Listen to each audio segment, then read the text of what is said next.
Hi guys, welcome back to yet another video. My name is Martin. I'm filming this in my storage unit today. What I do on this channel is I show off four books from random, and I end on a key issue. I had this ready to go about a week ago, and it's been sitting here waiting to be shown. Um, yeah, the key issue is pretty fun, but these books are just books that don't get a lot of attention on other channels. Really quickly, before I started filming this, I was just prepping some of the books just to get some information, and I knocked the the stand that this phone's on, and I saw it go that way, and I grabbed it just at the last minute before it all toppled.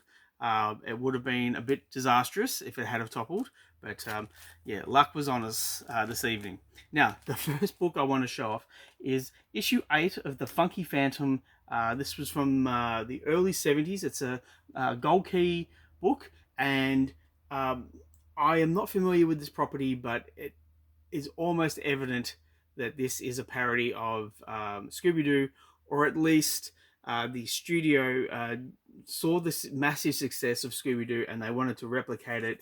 So we have some young people here. Instead of a foursome, there's three of them here. And we have this, well, I wouldn't call him funky, unless you want to go for an old man smell. Just an old phantom and his pussycat. I can kind of see why this didn't take off. I don't imagine a lot of kids would be keen on having an old man in their cartoons as like the linchpin for watching. Um, I read it for the most part. It's pretty unrememberable for me, or unrememberable, irrememberable. I simply cannot remember the story. But yeah, there we go. So it's The Funky Phantom, issue 8 from Gold Key. The next book I want to show off is issue 49 of A Date with Judy. And as you can see, it's pretty worn. I've got, it's a 0.5 according to this little right up here. And I can see why. So there's massive spine stress. There's indentations on the spine, like bits taken out. It looks like there's a bit of brittleness. Um, yeah. Um, but that being said, let's see. The first issue came out in 1947, so this would be maybe 1953. So yeah, getting up there in age. Pretty good condition for its age, I would say. But I don't think I've actually read this, just due to its condition. That being said, I would love to have the entire run of this series, just because it's a book. It's a series that no one is really paying attention to anymore. There's no real need to. I mean, it was a radio show, and then it was a comic book, and I think there's novels. I'm only interested in the comic books, and yeah, it's just one of those things I would like to own the complete collection of. But maybe one day. The next book I want to show off is Incredible Hulk issue 236. And this was a cheap buy from my comic shop. I think it was maybe $1.80 for this was probably about 4 years ago now that I picked up a whole lot of my comic shop books, and it's got a little, like, I could feel a little bit of water damage. It's a just like the Funky Phantom. There's not much I really remember about the storyline. It does have Machine Man in it though, so that could be fun. But yeah, there we go. Incredible Hulk issue 236.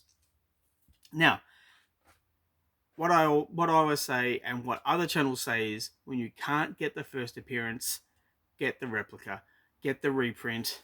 But in this case, I have the Toys R Us special edition Batman issue 121, the first appearance of Mr. Freeze, known here as Mr. Zero.